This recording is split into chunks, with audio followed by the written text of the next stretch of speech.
ঈদের দিন থেকে শুরু করে সারা বাংলাদেশে প্রতিটা অলিতে গলিতে রাস্তায় বিভিন্ন জায়গায় সারা বাংলাদেশের আনাচে কোনাচে যেভাবে অ্যাক্সিডেন্টগুলো হয়েছে দেখতেছি শুধুমাত্র সচেতনের অভাবে। বাস হেল্পার, ট্র্যাক হেল্পার, বিভিন্ন জায়গাতে রেল অ্যাক্সিডেন্ট যেগুলো হচ্ছে সবার সচেতনার কারণে এই সমস্ত প্রাণগুলো জড়ে গেল একমাত্র তাদের কারণে। তারা যদি একটু সচেতনতা অবলম্বন করত, এই তাজা প্রাণগুলো এই বাংলার জমিন থেকে কখনো ঝরে না ফেরার দেশে যেত না।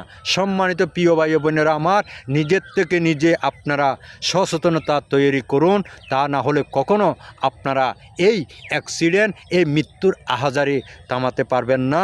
সারা বাংলার মধ্যে শুধু মৃত্যুর আহাজারি চলতেই থাকবে। প্রিয় ভাই বোনেরা আমার, নিজের থেকে নিজে সচেতনতা তৈরি করুন এবং নিজে বাঁচুন, আরেকজনকে বাঁচান।